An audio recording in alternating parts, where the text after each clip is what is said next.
दोस्तों Google, Facebook और Australian government के बीच में जो खिचड़ी पक रही थी उसके बारे में तो आप सभी को मालूम ही होगा, जहां पर यह कहा जा रहा था कि भैया न्यूज़ चैनल या फिर मीडिया पब्लिशर जो भी हैं उनके कंटेंट अगर आप अपनी वेबसाइट पे दिखाते हो, चाहे वो फेसबुक हो गया चाहे वो गूगल हो गया, उसका शेयर उनको मिलना चाहिए। जो भी आप प्रॉफिट कमाते हो उस कंटेंट को दिखा के। जिसके बाद में इनमें बात ही चल रही थी जहां पर बात कुछ जमी नहीं। हालांकि गूगल की बात फ्रांस के साथ में तो जम गई थी लेकिन इनके साथ में नहीं जमी। तो यहाँ पर बात ना जमने की वजह से एक नई चीज उन्होंने कर दी, जो थी अपना नया लॉ लाने की गलती। जहां पर उन्होंने नया लॉ ले आए कि भैया हमारे जो ऑस्ट्रेलिया के जो मीडिया पब्लिशर है या न्यूज चैनल या न्यूज आउटलेट वगैरह जो भी हैं, उसके कंटेंट अगर फेसबुक या गूगल दिखाएगा तो उसको पैसे भरने पड़ेंगे। तो ये एक लॉ बन गया था। तो यहाँ पर लॉ के सामने कुछ भी नहीं किया जा सकता था। तो यहाँ पर फेसबुक ने क्या किया, उसने सभी ऑस्ट्रेलियन पब्लिशर को और इसी के साथ साथ जो भी ऑस्ट्रेलियन कंटेंट को शेयर करता है ऑस्ट्रेलिया में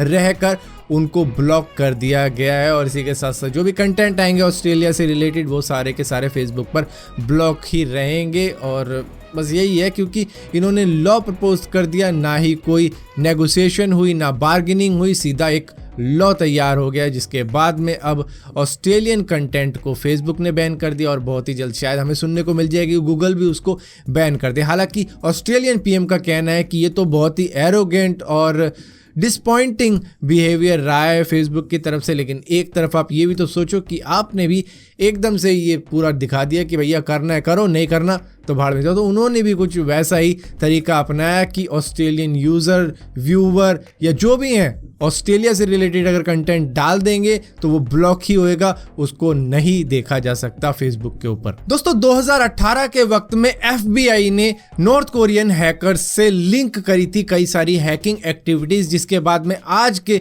साल में डिपार्टमेंट ऑफ जस्टिस ने चार्ज लगाया है नॉर्थ कोरियन हैकर्स पे कि इन्होंने अब तक बहुत से हैकिंग अटैक किए हैं सारी दुनिया में मिलकर, जहां पर कई सारी मिलेशियस क्रिप्टो करेंसी एप्स भी इन्होंने तैयार करी है। जिसकी वजह से होता ये था कि लोग गलती से उन्हें डालने के बाद में अपने फ़ोन की एनर्जी उनको दे रहे होते थे उनके लिए क्रिप्टो करेंसी बनाने के लिए। और इसी के साथ साथ इन्होंने कई सारे फिशिंग अटैक किए हैं जिससे कि क्रिप्टो करेंसी के वॉलेट का एक्सेस पाया है बहुत से लोगों का। और कई जगहों पर रैंसमवेयर अटैक भी किए हैं जहाँ पर अब तक इन्होंने $1.3 बिलियन की मनी एक्सट्रॉक्ट करी है लोगों से, जिनके भी सिस्टम इन्होंने हैक कर डाले थे। चाहे इन्होंने क्रिप्टो करेंसी की फॉर्म में वो पैसे लिए हों, चाहे बैंक में लिए हों, लेकिन इन्होंने ऐसे काम किए हैं जिसमें $1.3 बिलियन अब तक इन्होंने ले लिए हैं लोगों से। दोस्तों आप में से शायद बहुत कम लोगों को मालूम होगा कि अब तक जो आईफोन की 12 सीरीज चल रही थी, चाहे 12 हो या फिर 12 मिनी हो, उसके अंदर एक दिक्कत आ रही थी कि जब भी उसकी स्क्रीन टूट जाती थी आगे से या पीछे से और लोग रिप्लेस करवाने जाते थे, मतलब उस स्क्रीन को ही,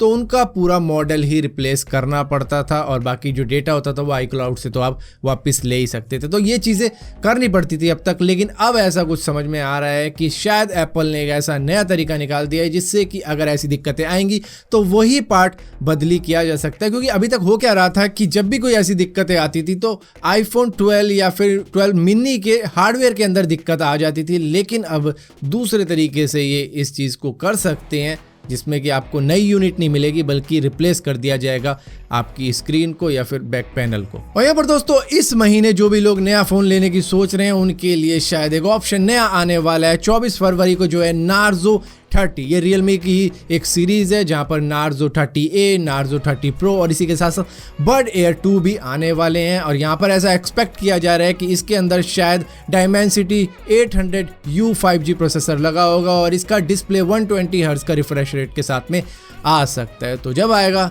तभी पता लग पाएगा कि क्या आएगा। दोस्तों पहले एप्पल के लिए इंटेल उसकी चिप बनाया करता था, लेकिन अब एप्पल ने खुद ही का प्रोसेसर तैयार कर लिया अपने मैकबुक के लिए जो है M1। और इसके बाद में इंटेल और एप्पल में थोड़ी बहुत तो ठनाठनी बजी होगी, क्योंकि अब देखा जा रहा है कि इंटेल मॉक कर रहा है एप्पल को कि अगर तुम ये नहीं कर पा रहे हो तो मतलब कि तुम एप्पल पे हो, और ये कर पा रहे हो तो मतलब कि तुम इंटेल पे हो, और तुम ये कर रहे हो वो नहीं कर रहे हो, ऐसा ऐसा ये सब ऐसा।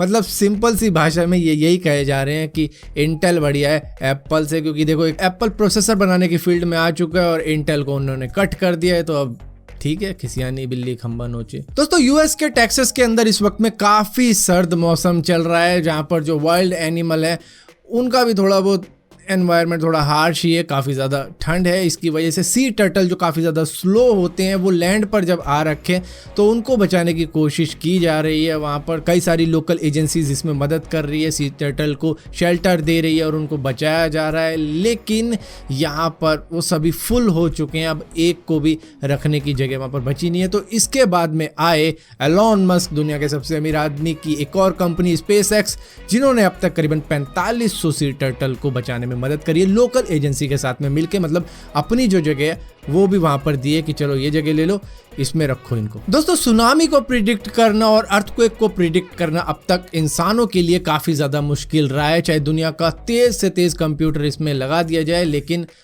कुछ सेकंडों पहले ही पता लगाया जा सकता है इसको। लेकिन फिर भी university of Tokyo earthquake research institute का मानना है कि उन्होंने एक बहुत ही पावरफुल प्रिडिक्टिव एआई टूल तैयार कर दिया है जो कि अर्थक्वेक को पता लगा सकता है दुनिया में सबसे तेजी से। कितने सेकंड के अंदर या कितने मिनट के अंदर वो एग्जैक्टली अभी तक नहीं बता पाए हैं। ये इन्होंने कहा है कि ऐसी 20,000 पॉसिबल सिनारियो इन्होंने इसके अंदर डाले हैं, जिसको अगर दुनिया के सबसे तेज कंप्यूटर के साथ में मिला दिया जाए, और ये क्योंकि हमारी खुद रियल टाइम एआई है जो कि काफ़ी ज़्यादा पावरफुल टूल है, उसको मिला जुला के ये कुछ ऐसा कर देंगे जिसकी वजह से पता लगा पाएंगे अर्थक्वेक आ रहा है, जिसकी वजह से सुनामी भी आ सकती है। तो इस सारी चीज़ों पे इन्होंने अब तक इतना काम किया है, तो वो देखना बाकी है कि ये काम कैसे करता है। सो फिलहाल के लिए दोस्तों इस वीडियो के अंदर इतनी अपडेट्स थी। अगर वीडियो आपको पसंद आती है तो इस वीडियो को लाइक जरूर करना, शेयर जरूर करना, और इसी तरीके की और भी वीडियो देखने के लिए इस चैनल को सब्सक्राइब जरूर करना, और सब्सक्राइब किया तो बेल का आइकॉन जरूर दबाना, वरना आपको मालूम नहीं चलेगा मैंने को वीडियो डाली भी।